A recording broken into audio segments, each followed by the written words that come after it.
ठीक है नहीं, ये सबसे बड़ा गुनाह है।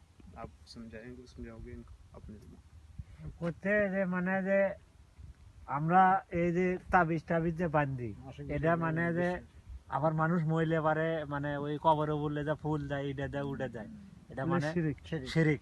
মানে এটা আল্লাহ তাআলা কোনোদিন বলে না যে এটা করো ওটা করো ওটা করো, মানে আল্লাহ তাআলার কাম যেটা কোরআনের বাদ যেটা এটাই করা লাগবে, এর বাইরে কোনো কিছু করা যাবে না।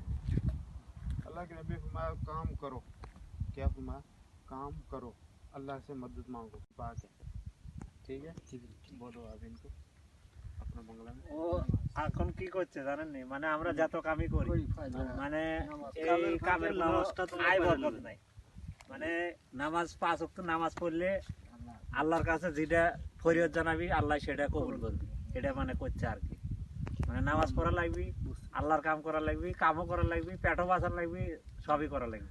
ये एक मजरे में काम करेगा मिट्टी, इससे आदमी का कपड़ा नापाक नहीं होता। हाँ, ये मिट्टी पाक है, ऐसा बोलो। ও করতে যে মানে এই মাটির মধ্যে আপনি যতই করে পারেন গা, মাটি খুব থাকলেও আপনি নামাজ পড়লে कपड़ा खोल के देखो आप, লাইনে খারাপ, সব কটা লাইনে খারাপ। खोल के देखो आप क्या क्या है।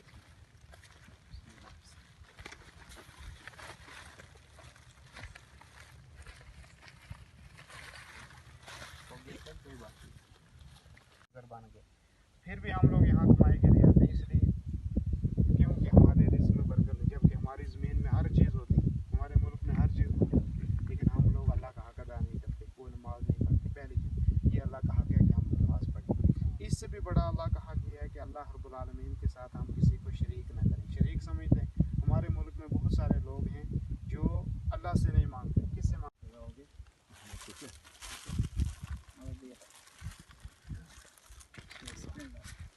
ये आपका ये केस खराब नहीं होगा बारिश में।